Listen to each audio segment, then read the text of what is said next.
richer life, please think accountability.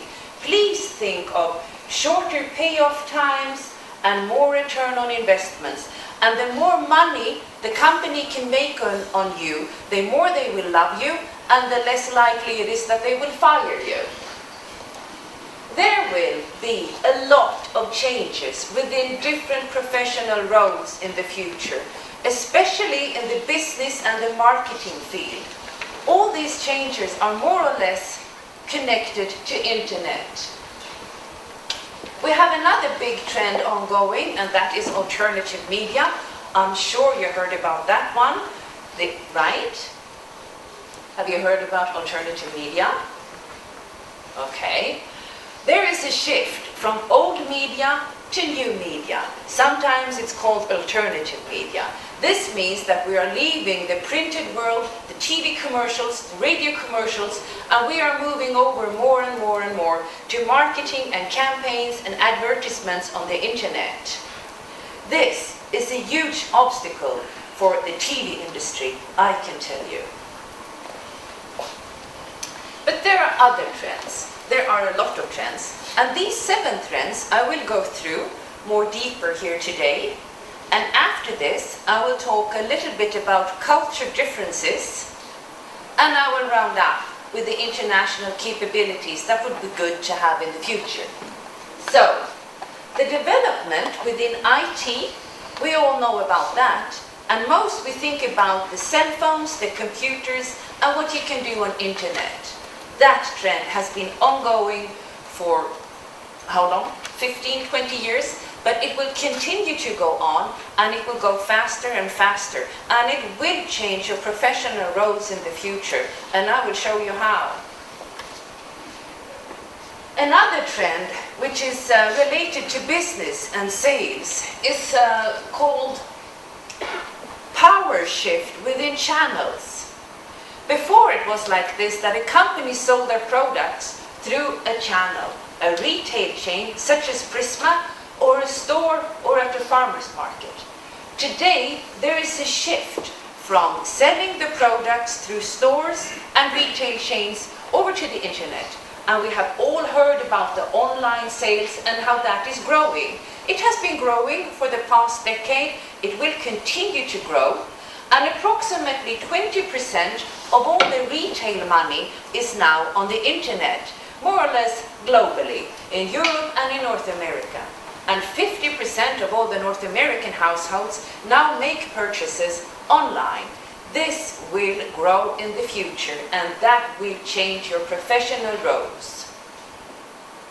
The increased competition, another huge trend. It has been ongoing for at least the past 20 years.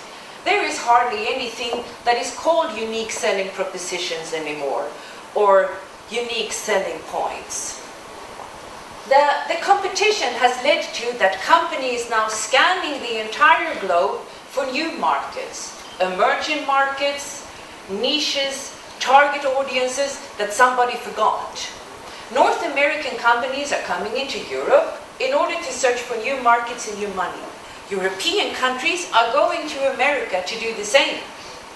And we both are going to China in order to search for new money, and the Chinese companies are going to Africa in order to search for new money. So there is a constant search for new money, new markets, and the margins are shrinking more or less everywhere. So the competition has increased. That is a problem, and that will continue, and that is something you will have to deal with in your professional roles. Brand parity. There are now so many brands that the consumers are having a difficult time in choosing. The qualities of the toothpaste are more or less the same. They make the mouth fresh, they clean your teeth. So what are you supposed to choose when you have like 30 toothpaste brands? All these brands is a consequence of the increased competition. But consumers are not stupid, and they are a little bit lazy. So now they shift brands faster and faster, and they are tending to pick toothpaste or other products that have a lower price, especially if you have a financial crisis. consumers and the population are changing internally. People are growing older and older, as you know. And the target audiences that we used to work with, they are not longer there. The target audiences have changed a lot. And that means that their purchasing behavior has changed and the way how they search for information change. The decline in TV and radio and printed magazines is there, and it is a fact. The TV industry is suffering hardly because now it's difficult for them to make any new and good money because companies are now withdrawing their media budgets from the TV world. So TV commercials are being less and less in the TV channels. And that is the same for radio, because we now know that people are not watching TV commercials nor listening to radio commercials. And the problem that the printed industry had for years is still there and is continuing. There is more and more competition and lower priced advertisements in printed magazines. Do you understand what I'm talking about? Have you learned anything about this in your classes? So it's not Greek, is it? Okay. Now we go deeper into the trends. I told you that there is a constant development within IT. And I will give you an example of how a professional role can change. Before, companies were working with market research. They were making telephone interviews, they had web panels, they sent out papers in order to ask people things. They made surveys and polls. They were slow and they were very costly, and sometimes so when it comes to statistical secure results. The IT revolution has actually led to a new way of making marketing research.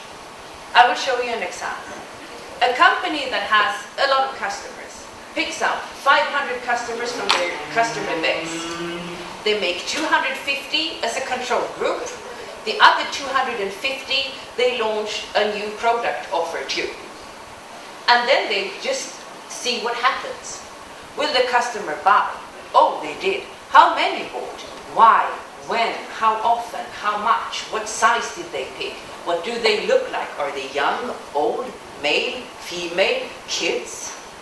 And from that customer data, they make a statistical analysis and some kind of profile. And then they say, oh, this is how our target audience look like. And then they take another 250 and give them a refined launch, product launch. So this is a new way of making market research. And this will probably grow because the companies are gaining so much. They are saving money, and at the same time they are earning money, and they are learning a lot about their customers. That is one example of what the IT development has led to. Customer analysis is also being different nowadays from before. Data miners working with the customer databases in order to segment your customers and make some kind of value to your segments, and then you will treat your customers differently. Now you can buy information about how your customer group are making their purchases on their bank cards. This is not allowed in all countries, but in some countries you can actually buy information like that. That is very valuable information when you're working with target audiences and you would like to launch a new product, for instance. Web analytics, a new thing. Once again, a statistical thing. It's about when you have a website and your customer goes into the website, you have a hidden statistical system in the website. I'm trying to make this easy. And there you can see how the consumers move within your website, how long they stayed there, where they clicked, when they left, what they bought, what they put in the cart, if they interrupted the purchase, or if they actually did do a purchase, and if they came back at some day. That is related to web analytics.